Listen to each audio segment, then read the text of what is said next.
Okay, so I made a mistake on some calcs that I put up in the last battle that I uploaded. It turns out that I didn't make any changes to the Abomasnow set as of yet. Those calcs showed an EV spread that I eventually would switch to, but I hadn't done so yet. And even with this game and the future ones that I saved using this team, I'm still actually using the old, especially defensive Abomasnow set, so I apologize for the mix-up, guys. Anywho, Mully is back, and I've got another DPP OU match for you all today that I had back in 2013 against Supremest. Diamonds truly are forever, it seems. I'm using the same squad that those of you who have been watching my more recent content have become accustomed to. And I'm starting to get to a point in my archives where I'll be switching up teams pretty soon, but not quite yet. I don't want to ramble on, so let's jump right in.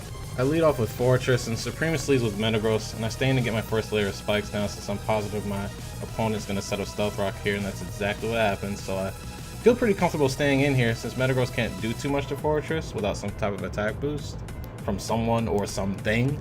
So I try for Rapid Spin, hoping there's no ghost. Starmie actually gets revealed here, and I get the spin off. And after seeing leftovers on Starmie, I'm not fearing this thing at all, so I reveal Abomasnow now, knowing he can tank any hit from the Starmie, and I can get Hail up off the bat.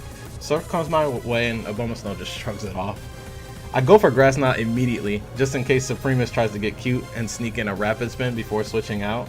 That's not the case, and my opponent plays it safe and goes back to Metagross. But even with the Grass Resist, it still takes almost 30% from it since Metagross is so heavy. And Fortress is my overall best switch-in to Metagross until I know the entire moveset. So I go back to Fori, and my opponent just goes for the Meteor Mash, but does get the attack raise here. Now I am carrying Earthquake on Fori, and I could just go for it now, but it's here that I realize since Fori is slower than Metagross, I can just keep Stealth Rock off the field for the rest of the game, so Gyarados and Abomasnow can come in freely if I'm willing to sack Fortress. So I just spam Rapid Spin, and my opponent did try to set up Stealth Rock again. And now Supremest is going to switch up and go back to Meteor Mash, realizing what I plan to do here, and gets another attack raise. But I just stick with the plan. I'm going to stay in and just keep spinning.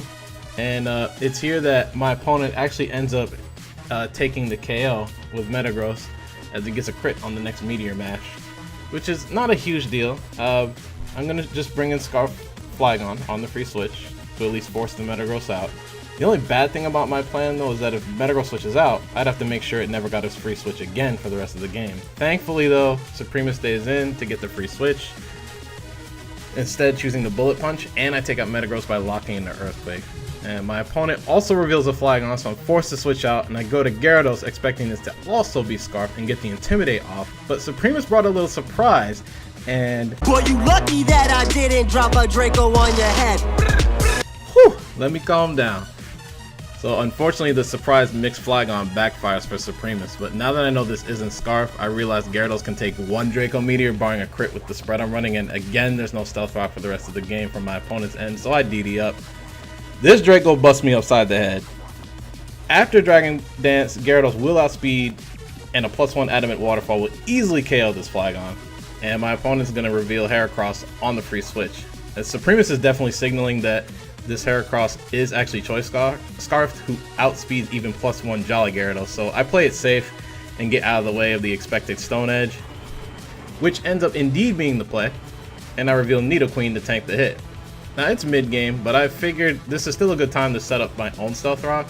I've seen two Mons that resist Stealth Rock, and both are out of commission, and there are two unrevealed Mons on Supremest's side. So Stealth Rock weakness is still possible. My opponent actually reveals one of the two here in Celebi.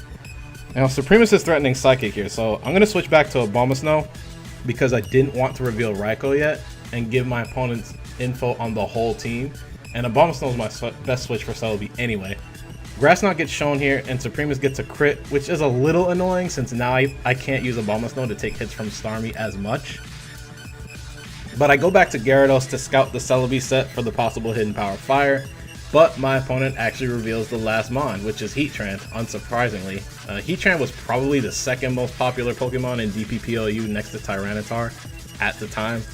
So Supremest's entire team has been revealed. Scarf Heracross stands in the way of quite a bit, so Gyarados is expected to get a lot of action while it's around.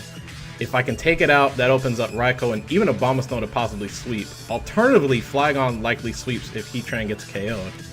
So here I just go for Waterfall. Celebi comes back in. And the damage definitely shows that this Celebi is physically defensive, but this Gyarados spread still outspeeds Celebi, and a stab bounce will still KO unboosted.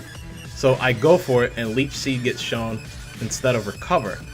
This forces Supremest to either switch out to Heatran, forcing a double switch, and making the opponent's squad take more hazard damage, or to give up Celebi now. Supremest goes with the latter, since switching around is no longer a luxury, and Starmie's going to come back in.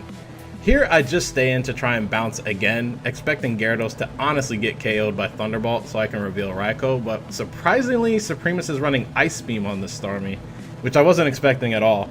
It's still enough to KO Gyarados after Hail, however, so I still stick with the plan, and I reveal Raikou on the free switch. Surf is the best play here, so I just go for Thunderbolt knowing this Starmie will stay in. Because of the Stealth Rock and layer of spikes on my opponent's side of the field, the game is pretty much locked up, unless I mess up in dealing with Heracross. Heatran comes in on the free switch, and the leftovers may have thrown Supremest off here, thinking I had no good coverage move for Heatran, but I revealed that I am the Rash Event Raikou, and I am carrying Aura Sphere, and I get the KO, making Heracross the last Mon. Close combat is the best move to lock into here, but the game is over. I'm going to go to Nidoqueen, which in hindsight was a bit of a misplay. I really had no reason to save Raikou at this point because it will never ever outspeed Scarf Heracross. So Nidoqueen does end up tanking the hit pretty well, but just the fact that Nidoqueen had to come in and take 2 close combats just so I could finish this game up. But I am going to go for the Fire Blast on the last turn and try for the KO on a -2 Heracross, and I do manage to land it. And I unintentionally preserved the 4-0. Supremest had a fairly standard but solid team, with 2 surprises being Mixed Flygon and Scarf Heracross. You didn't see either of those too often back in 2013. This squad I'm running though is just one surprise after another. The only truly standard Mons are Dragon Dance Gyarados, which doesn't even have the standard offensive EV spread, and Adamant Scarf Flygon, because Jolly's just weak sauce. Anyway, hope you guys enjoyed this one. If you guys like what you saw, you know what to do. Hit the like button just below the video. It helps me out immensely when you do that. And if you didn't like it, then hit the dislike button, but at least let me know in the comments as to why. If you guys don't want to miss the future stuff coming down the pipe, subscribe to the channel if you haven't done so already. Links to all the social clubs I hang out at are in the description box below. Twitter, Google+, Twitch, etc., etc. Anyway, stay tuned for more. And until next time, Mully is out. Take care, guys. Peace.